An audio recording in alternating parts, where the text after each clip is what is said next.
Hi, and welcome back to my channel. I'm Miss Kathy, and today we're reading Dr. Seuss, Thidwick the Big-Hearted Moose.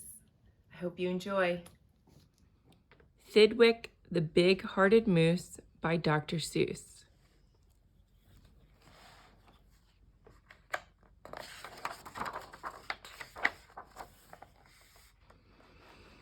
Up at Lake Winnebago, the far northern shore, lives a huge herd of moose, about 60 or more. And they all go around in a big happy bunch, looking for a nice, tender moose moss to munch.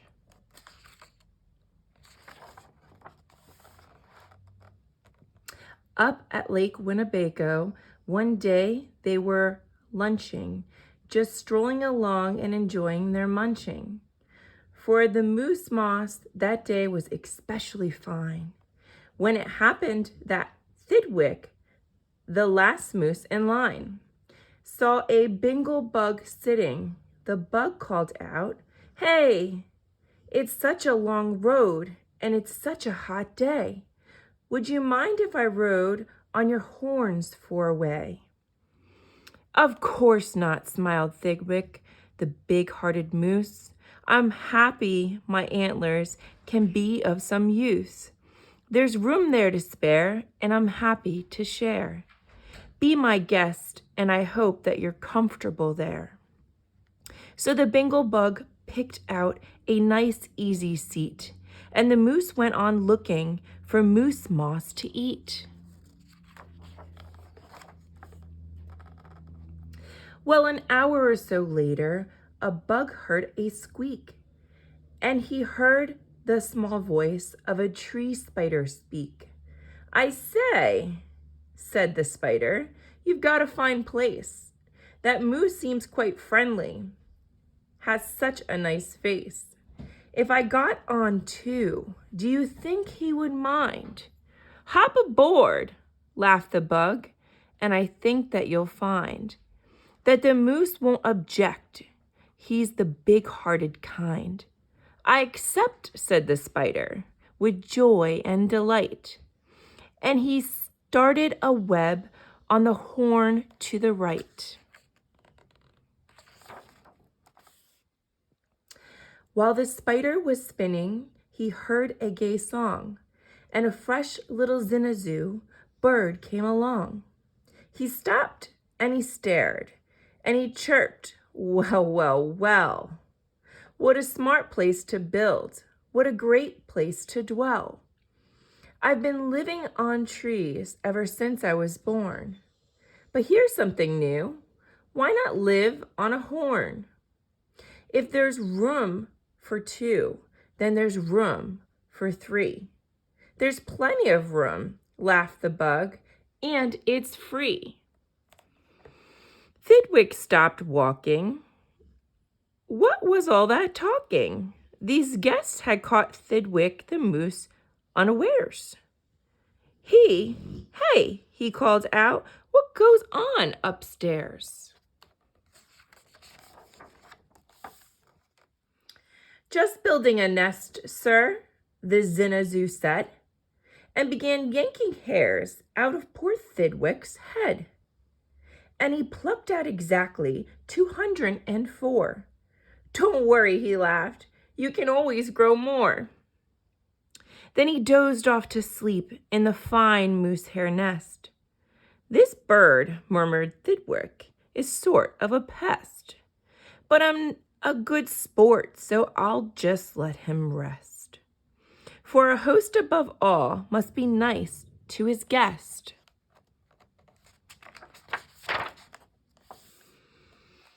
Besides, now, it's getting quite late in the day, and surely tomorrow they'll all go away. But alas, the next morning the sun early light brought to Thidwick's sad eyes a most unwelcome sight. "Meet my wife," said the bird. "I was married last night, and perhaps, by the way, I should mention to you that her uncle is coming to live with us too. You're a very fine host, so I know you'd be willing.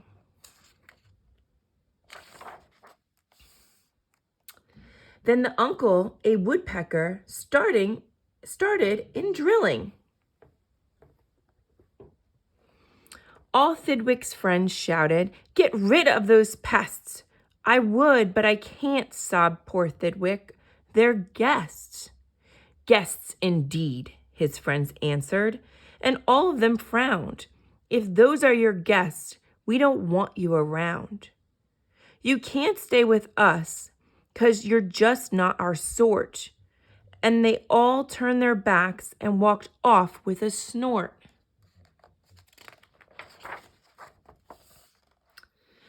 Now the big friendless moose walked alone and forlorn, and 4 great big woodpecker holes in his horn. "What holes?" whispered Herman, a squirrel, who spied 'em. "And what holes to hide nuts in? Mind if I try 'em?" "They're yours," called the woodpecker. "Get right inside 'em. This big-hearted moose runs a public hotel. Bring your nuts, bring your wife, bring your children as well." So the whole squirrel family all jumped on, pell-mell.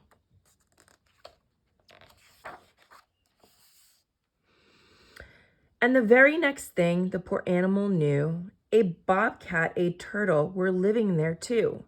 Now, what was the big-hearted moose going to do? Well, what would you do if it happened to you? You couldn't say scat, 'cause that wouldn't be right.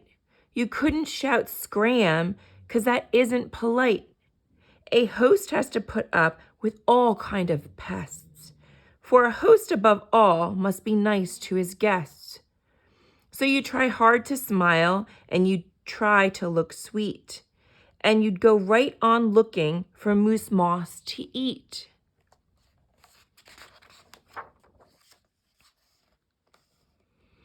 But now it was winter, and that wasn't easy, for moose moss gets scarce when the weather gets freezy. The food was soon gone on the cold northern shore of Lake Winnebago.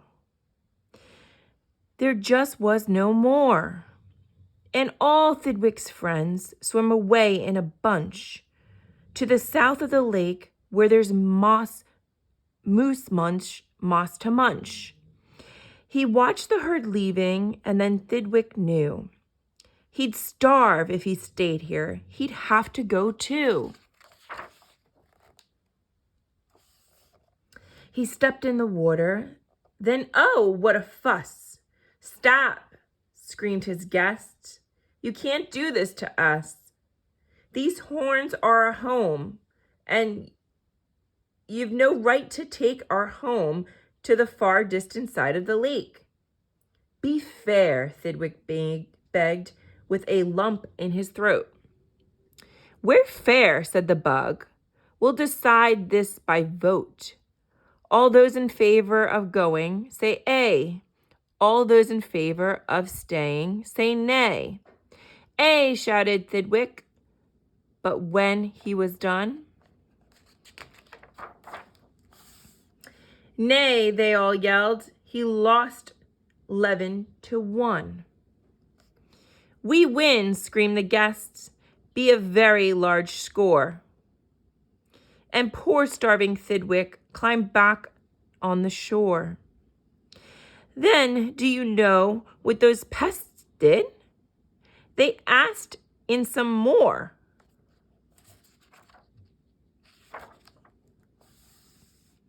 They asked in a fox who jumped in from the trees.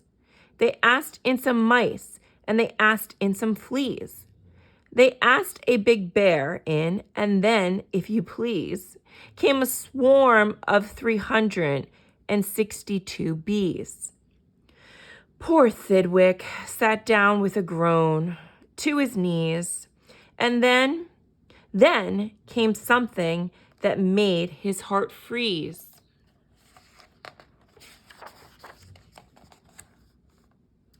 Bullets came zinging right past Thidwick's face. Guns were banging all over the place.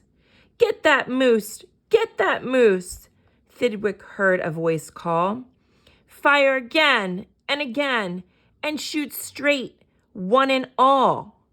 We must get his head for the Harvard Club wall.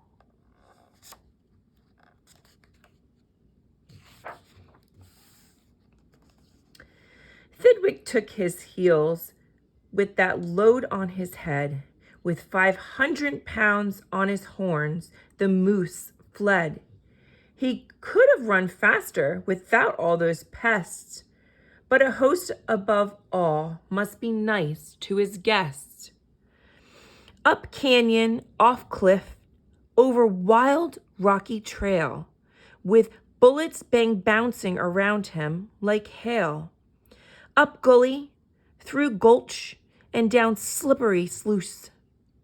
With his hard-hearted guests raced a soft-hearted moose.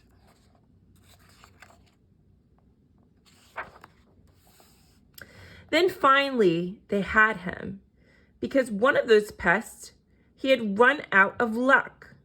Because of those guests on his horns, he was stuck. He gasped, he felt faint, and the whole world grew fuzzy. Thidwick was finished completely, or was he?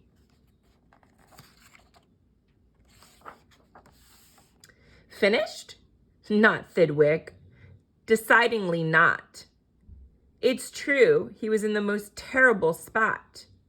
But now he remembered a thing he forgot. A wonderful something that happened each year to the horns of all moose and the horns of all deer. Today was the day Thidwick happened to know. And the old horns come off so that new ones can grow. And he called to the pests on his horns as he threw 'em.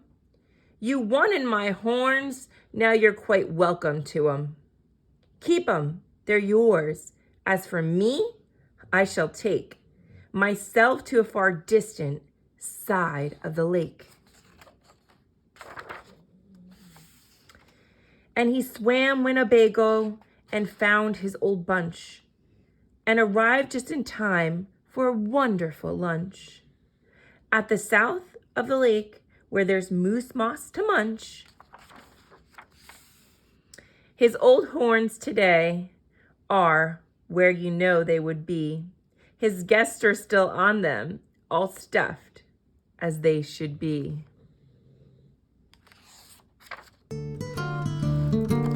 Thank you for joining me.